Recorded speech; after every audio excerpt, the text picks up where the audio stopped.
Hello everyone, आप सबका स्वागत है।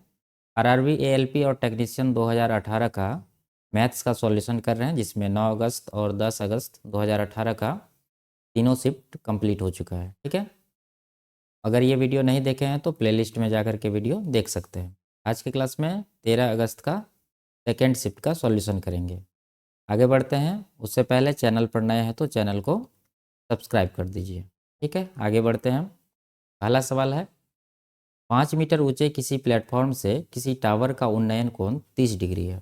यदि प्लेटफॉर्म और टावर के बीच की दूरी 40√3 मीटर है तो टावर की ऊंचाई क्या है।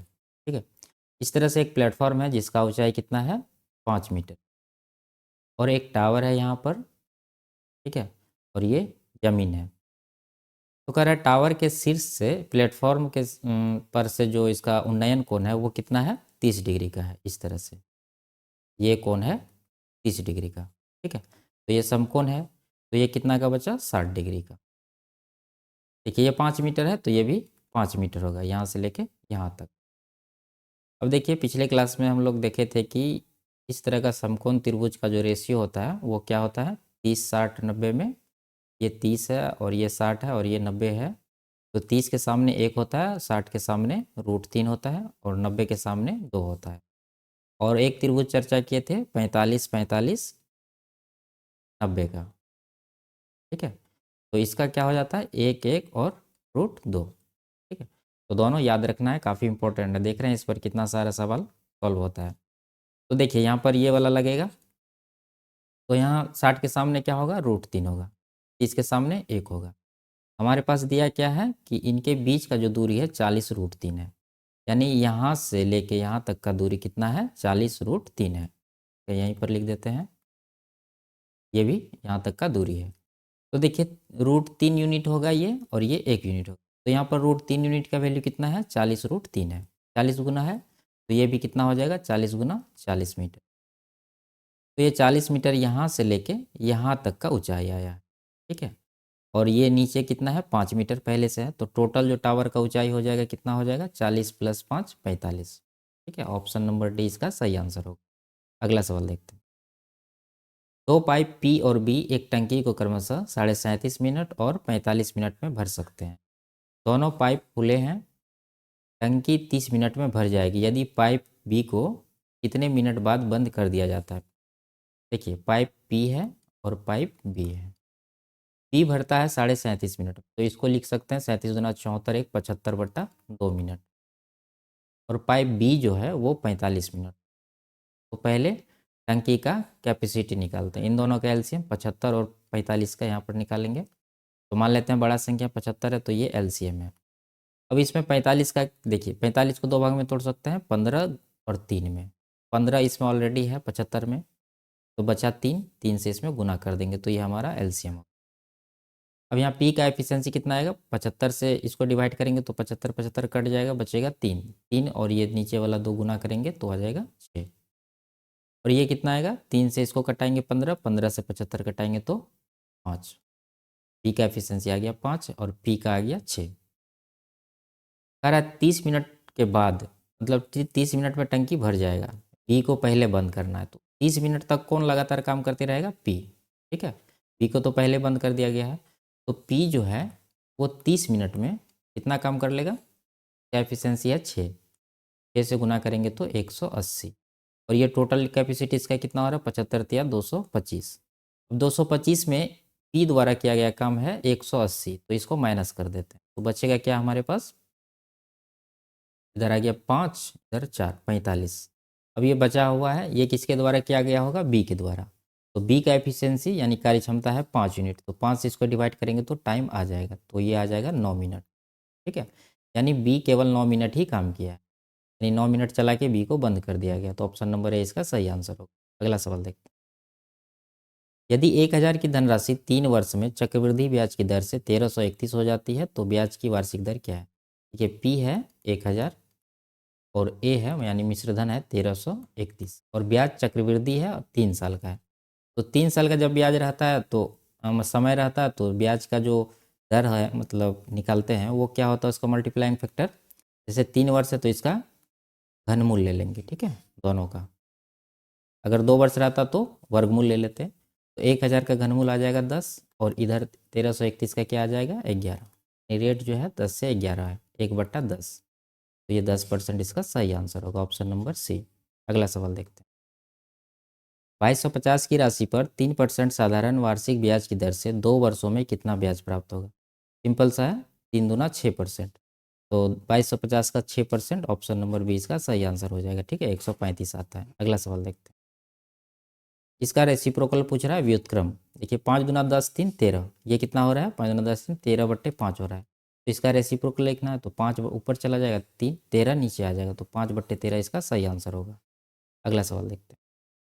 यदि समीकरण 3x² माइनस ए एक्स प्लस 6 बराबर ax² प्लस 2x प्लस 2 का सिर्फ एक ही और पुनरावृत्त, ठीक है, रिपीटेड मूल हो तो a का धनात्मक मान क्या होगा? देखिए जब रिपीटेड सॉल्यूशन होता है, रिपीटेड रूट इसका और एक ही होता है, तो क्या होता है d बराबर हमारा 0 होता है। ठीक है, d बराबर 0 रहता है तो क्या होता है, टू मतलब टू रूट होता है, यानी दो मूल होता है। ठीक है, टू रियल, लेकिन दोनों सेम ही होगा, इसीलिए यहाँ पर वर्ड रिपीटेड या पुनरावृत्ति हिंदी में प्रयोग किया गया। और दो कंडीशन होता है द्विघात समीकरण में, आप लोग को याद होगा 10th में भी पढ़े थे हम लोग। एक होता है d बराबर 0, एक होता है d ग्रेटर देन 0। तो इसमें क्या होता है, इसका दो मूल होता है, ठीक है, तो रियल, और दोनों डिफरेंट होता है, अलग अलग होता है। ठीक है, और तीसरा कंडीशन होता है कि d लेस देन 0 होता है। ठीक है, तो जब d लेस देन 0 होता है तो क्या होता है, इसका कोई वास्तविक मूल नहीं होता है। ठीक है, नो रियल रूट। इस तरह से इसको याद रखिए। इस बार ये वाला सवाल पे ये वाला पे बना है, तो हो सकता है अगला सेट में ये वाला पे बना होगा, या ये वाला, या नहीं तो आने वाला एग्जाम में इस पर बन सकता है सवाल। तो d बराबर जब 0 होता है, ठीक है, तो d निकालने का फॉर्मूला होता क्या है, d बराबर b² माइनस 4ac होता है। ठीक है, अब हमारे पास है समीकरण ये वाला, तो इसको थोड़ा सिंप्लीफाई करते हैं तो क्या हो जाएगा। देखिए 3x² है, यहाँ से a² इस तरफ आएगा, तो क्या हो जाएगा 3x² माइनस ax²। तो इसमें x² को कॉमन रखेंगे तो बचेगा हमारे पास कोष्टक में 3 माइनस a x² हो जाएगा। ठीक है, और उसी तरह से इसको भी करेंगे, 2x को ax के पास ले जाएंगे, तो यहाँ पर माइनस माइनस एक्स कॉमन हो जाएगा, रूट में अंदर बच जाएगा क्या a+2। ठीक है, और ये देखिए 6 पहले से है, 2 इस तरफ आएगा तो ये हो जाएगा +4, तरफ हो जाएगा 0। देखिए समीकरण में छोटी ए का प्रयोग हुआ है, तो हम लोग जो डी का फॉर्मूला लगाएंगे तो यहाँ पर सब कैपिटल में लेंगे। देखिए ये हो गया हमारा ए, ये हो गया यहाँ से यहाँ तक का बी, और ये हो गया सी। ठीक है, ये 3 है। अब ये फॉर्मूला लगाते हैं, b² माइनस 4ac बराबर 0 करना है। तो b का वैल्यू ये है a+2, तो a+2 का स्क्वायर माइनस 4ac, 4 इंटू ए कितना है 3 माइनस ए है, इंटू सी करना है, सी कितना है 4 है, बराबर 0। अब यहाँ से देखिए a² प्लस b² यानी कि 4 हो जाएगा, प्लस 2ab, 2 दूना 4a हो जाएगा यहाँ पर। ठीक है, उसके बाद यहाँ कितना हो जाएगा 4 गुना 4 16 हो रहा है, 16 तिया 48, माइनस का 48 हो रहा है, फिर 4 चौके 16, और माइनस माइनस प्लस हो जाएगा, 16a प्लस में हो जाएगा, बराबर 0। ठीक है, ये आगे क्या करना है इसको, ये a² हो गया, उसके बाद 4a यहाँ है और यहाँ 16a है, तो 16 4 कितना हो गया 20 है, और यहाँ पर देखिए +4 है और यहाँ -48 है, तो ये इसका कितना आ जाएगा -44, इधर 0। अब ये द्विघात समीकरण बन गया, यहाँ से a का वैल्यू आराम से निकल जाएगा। तो इसको दो भाग में तोड़ देते हैं, जिसका अंतर 20 हो और गुना करने के बाद -44 आएगा, तो इसको 22 और -2 में तोड़ेंगे। ठीक है, 22 में 2 माइनस करेंगे तो 20 आएगा, और 22 गुना -2 करेंगे तो 44 आएगा। तो लेकिन ये वैल्यू नहीं है, तो वैल्यू क्या होता है, हमेशा हम बताते हैं आपको कि इसका अपोजिट लिखें, यानी प्लस में 22 है तो ये माइनस में 22 हो जाएगा, और ये माइनस में 2 है तो प्लस में 2 हो जाएगा। तो ये माइनस वाला वैल्यू को इग्नोर कर देंगे, ये प्लस वाला वैल्यू हमारा ए का वैल्यू हो जाएगा। ठीक है, तो ऑप्शन नंबर ए इसका सही आंसर होगा। अगला सवाल देखते हैं। कह रहा है कि इस स्टेटमेंट के आधार पर इसका जवाब देना है कि 15 जनवरी 2017 को एक्स की आयु क्या थी। दो स्टेटमेंट है, एक्स अपने भाई वाई से 50 वर्ष बड़ा है, यानी एक्स जो है वो वाई से 50 वर्ष बड़ा है। दूसरा में कह रहा है कि वाई अपनी माँ से 20 वर्ष छोटा है, यानी वाई बराबर जो मदर का एज है उससे 20 जब माइनस करेंगे तो वाई का वैल्यू आएगा। तो इन दोनों के आधार पर क्या आप बता सकते हैं कि 15 जनवरी 2017 को एक्स का एज क्या होगा। ठीक है, इससे कोई लॉजिक नहीं निकलता है कि इसमें कुछ है ही नहीं, ना ही मदर का एज है ना ही ये वाई का एज है। ठीक है, तो नहीं निकाल सकते हैं, दोनों में से कोई स्टेटमेंट एनफ नहीं है। तो ना ही एक ना ही दो, ऑप्शन नंबर 20 का सही आंसर होगा। अगला सवाल देखते हैं। दो संख्याओं का गुणनफल इतना है, इनमें से एक संख्या इतना है तो दूसरी संख्या, ठीक है, सब में 27 है, दशमलव को भूल जाइए, सब में 27 है। अब यहाँ दशमलव का सिर्फ देख लेंगे, देखिए यहाँ 3 अंक के पहले है, यहाँ 1 अंक के पहले है, तो जो आंसर आएगा दूसरा संख्या उसमें 2 अंक के पहले दशमलव लगेगा। ठीक है, तो 2 अंक के पहले किस ऑप्शन में दशमलव है, ऑप्शन नंबर डी में, तो ये आंसर। अगला सवाल देखिए, 250 का 38% किसके बराबर है। ये सिंपल सा है, 250 का 38% निकाल देंगे। ठीक है, तो ऑप्शन नंबर 20 का सही आंसर हो जाएगा। अगला सवाल देखते हैं, किसी वृत्त के अंदर निर्मित सम षटकोण और वर्ग के क्षेत्रफल का अनुपात क्या होगा। देखिए दो वृत्त है, बनाते हैं, एक वृत्त ये है जिसके अंदर क्या है, एक समषष्टभुज है, इसको समषटभुज भी बोल सकते हैं, भुजा वाला, और सभी भुजा इसका बराबर है, और ये वृत्त का केंद्र है। एक और वृत्त बना रहे हैं जिसमें वर्ग है। देखिए दोनों अलग अलग वृत्त नहीं है, दोनों एक ही वृत्त है, दोनों के अंदर वर्ग और ये है, तो मान लेते हैं कि दोनों का त्रिज्या बराबर है, उसके आधार पर हम लोग दो आकार बना लिए। एक में बनाते तो थोड़ा दिक्कत होता है समझने में। अब देखिए यहाँ पर अनुपात ही निकालना है, तो हम लोग कुछ भी डेटा यहाँ पर मान सकते हैं। मान लेते हैं कि ये जो वृत्त का त्रिज्या है वो कितना है, 2 है। ठीक है, ये जो वृत्त का त्रिज्या है ये कितना है, यहाँ से यहाँ तक का 2 नहीं 1 मानते हैं, सबसे आसान होगा, तो ये है 1। तो इसको जब मिलाएंगे इस तरह से हम लोग, तो ये क्या बनता है, ये एक समकोण त्रिभुज बन जाता है, यानी एक समषटभुज के अंदर में 6 समकोण त्रिभुज है। ठीक है, और ये वर्ग देखिए, इसको अगर मिला देंगे तो वृत्त का जब त्रिज्या 1 है तो इसका डायमीटर कितना होगा, व्यास 2 होगा, और ये जो यहाँ से यहाँ तक का डिस्टेंस है ये डी होगा हमारा, यानी 2 सेंटीमीटर। ये डी क्या है, ये वर्ग का क्या है, विकर्ण है। क्या है, वर्ग का विकर्ण है। तो वर्ग का विकर्ण निकालने का फॉर्मूला क्या होता है, √2a, लेकिन यहाँ विकर्ण कितना है, 2, तो यहाँ से a का वैल्यू कितना आ जाएगा, ये आ जाएगा आपको √2। ठीक है, और इस तरफ देखिए यहाँ पर एक मान है, सबका भुजा एक होगा, ये समबाहु त्रिभुज है तो एक ही होगा, तो इसका जो एरिया निकालने का फॉर्मूला होता है वो होता है √3/4 इंटू भुजा स्क्वायर, तो भुजा एक है तो एक का स्क्वायर एक ही होगा, तो ये √3/4 हो जाएगा। तो ये एक त्रिभुज का आया है, टोटल जो समषटभुज है हमारे पास उसका क्षेत्रफल निकालने के लिए इसको 6 से गुना करना पड़ेगा, क्योंकि 6 ठो त्रिभुज है, तो 6 से गुना करेंगे तो ये कितना आएगा, 2 दूना 4, 2 तिया 6, ये आ रहा है 3√3/2। और यहाँ ए का भुजा आ चुका है, इसका क्षेत्रफल कितना हो जाएगा, इसका क्षेत्रफल हो जाएगा, भुजा का स्क्वायर होता है, यानी √2 का स्क्वायर करेंगे तो ये 2 ही आएगा। अब इसका और इसका रेशियो निकालना है। ठीक है, तो हम लोग देख लेंगे किसका रेशियो पूछ रहा है, पहले कौन है उसका पहले बैठाएंगे, एरिया ऑफ स्क्वायर, यानी एरिया ऑफ स्क्वायर, उसके बाद रेगुलर हेक्सागोन। ठीक है, यानी कि उसके बाद समषटभुज का देना है, तो इसका ये आ गया √3, तो ये वर्ग का कितना है, क्षेत्रफल 2 है। ठीक है, इसका कितना है, 3√3/2 है। ठीक है, तो इसको क्या करेंगे, 2 से गुना कर देंगे पूरा में, तो ये हो जाएगा 2 दूना 4, और इधर हो जाएगा 3√3, नहीं 4/3√3, इस सवाल का सही आंसर होगा ऑप्शन नंबर सी। अगला सवाल देखते हैं, तीन संख्याओं का औसत 6 है, यदि पहली दो संख्याओं का औसत 5 है और अंतिम दो संख्याओं का औसत 8 है तो तीनों संख्या क्या है। मान लेते हैं ए बी सी हमारा संख्या है, तीनों संख्या का औसत जब 6 है तो तीनों का योग कितना होगा, यानी a + b + c कितना होगा, 18। ठीक है, इसको 3 से गुना कर देंगे, तीन संख्या है, पहली दो संख्या का औसत 5 है, यानी पहली दो संख्या a और b का औसत 5 है, तो a + b कितना हो जाएगा, 5 दूना 10 हो जाएगा।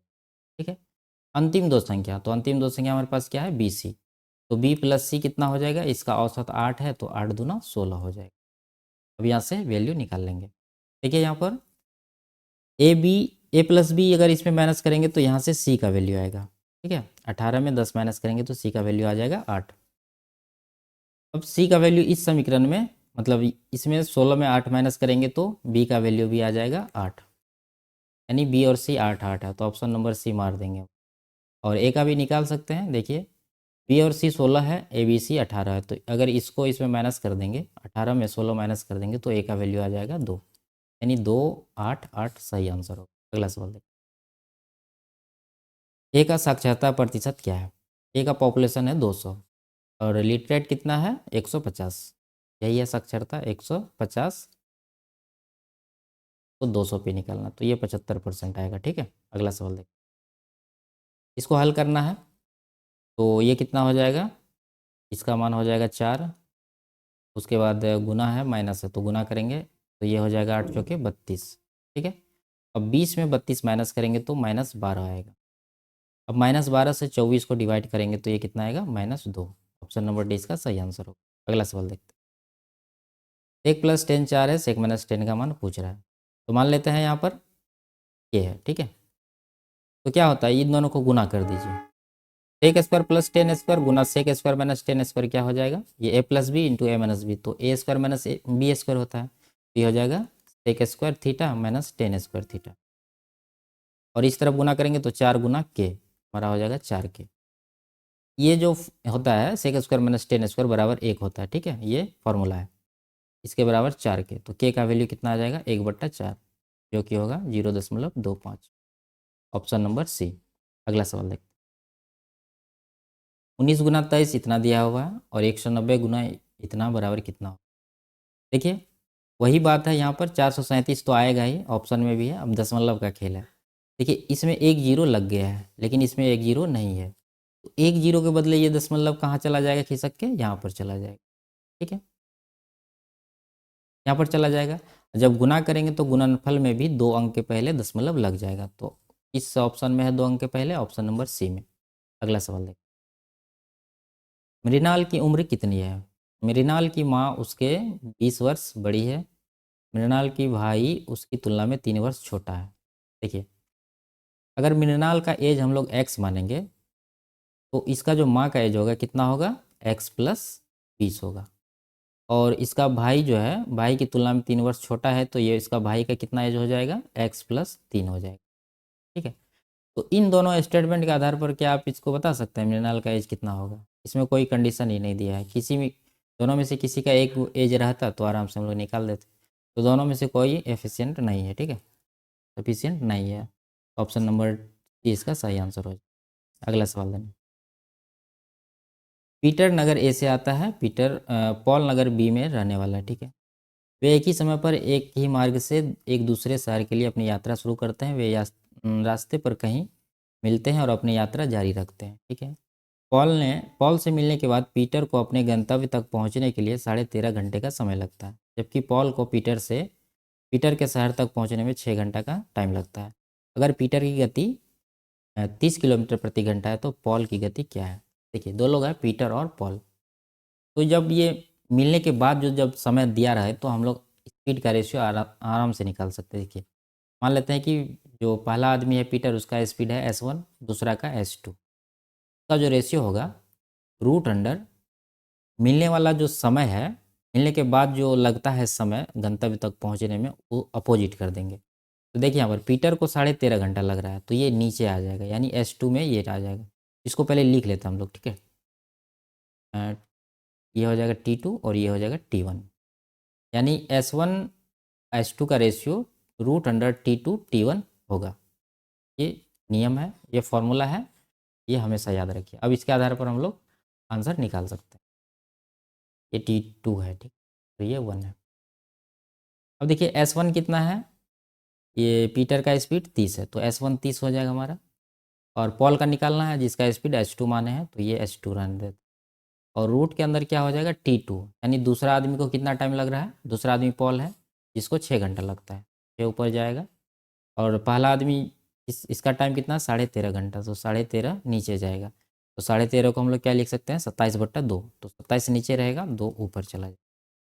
तो कटाते हैं, 3 दूना 6, 3 तिया 9।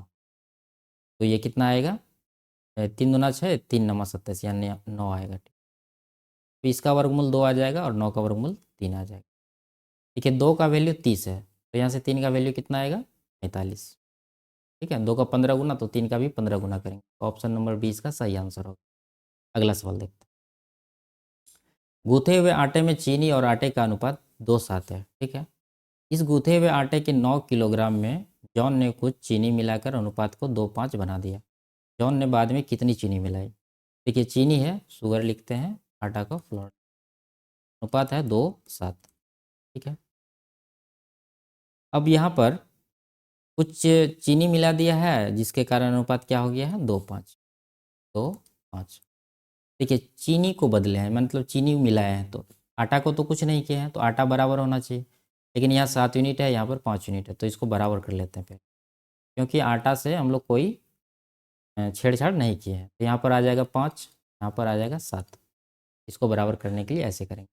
तो ये कितना हो जाएगा, 5 दूना 10, 7×5 35, और ये कितना हो जाएगा, 7 दूना 14, और ये हो जाएगा 7×5 35। देखिए, आटा बराबर है दोनों जगह। चीनी कितना बढ़ गया है, 10 से 14 हुआ है, 4 यूनिट बढ़ गया है। अब देखिए, पहले 9 किलोग्राम था इसके पास, तो यहाँ पर टोटल कितना हो रहा है, 10 और 35 45। तो ये 45 का वैल्यू 9 किलोग्राम के बराबर करेंगे। तो 9 किलोग्राम को ग्राम में लिख लेते हैं, 9000 ग्राम आ जाएगा।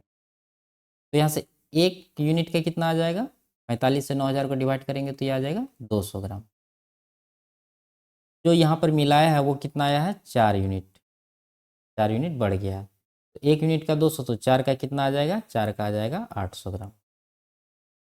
इस सवाल का सही आंसर होगा 800 ग्राम, ना कि 1.2 किलोग्राम। ये गलत आंसर लिया है। अगला सवाल देखते हैं। यदि बहुपद एक्स स्क्वायर माइनस ए एक्स प्लस बी के शून्य 3 और 4 हैं, तो ए और बी का मान क्या है। देखिए, 2 रूट दिया हुआ है, 3 और 4। तो द्विघात समीकरण मान लीजिए कि ए और बी है, ये मूल है हमारे पास ए और बी। तो द्विघात समीकरण निकालने का सूत्र क्या होता है, X square minus A plus B into X plus A into B बराबर 0। ठीक है, ये होता है निकालने का फॉर्मूला। तो इसी फार्मूला से इन दोनों मूल के सहायता से निकालेंगे। ये कितना हो जाएगा, एक्स स्क्वायर, उसके बाद ए प्लस बी एक्स करना है, तो ये 3 4 7 हो जाएगा, तो ये हो जाएगा -7x। उसके बाद क्या करना है, ए गुना बी करना है, 3 चौके 12 बराबर 0। अब देखिए, ये समीकरण दिया हुआ है हमारे पास, ये आया है, इनको कंपैरिजन कर दीजिए। तो ए का वैल्यू क्या आ जाएगा, ए देखिए यहाँ पर ए एक्स है, यहाँ 7x है, दोनों में माइनस लगा, तो ए का वैल्यू आ जाएगा 7, और बी का वैल्यू क्या आ जाएगा 12, बी का आ जाएगा 12। ठीक है, 7 और 12 इस सवाल का सही आंसर। अगला सवाल देखते हैं। इन तीनों का एचसीएफ पूछ रहा है, तो ऑप्शन में जो सबसे बड़ा संख्या इन तीनों को काट देगा वही आंसर होगा। तो सबसे बड़ा पहले 36 है, 36 से ये दोनों कटता है, ये नहीं कटता, तो 36 नहीं होगा। उसके बाद बचा 18, 18 तीनों को काट देता है। ठीक है, तो 18 हमारा सही आंसर होगा। अगला सवाल देखते हैं। तो ये लास्ट सवाल था। ठीक है, तो मिलते हैं अगले क्लास में, तब तक के लिए बाय बाय, टेक केयर।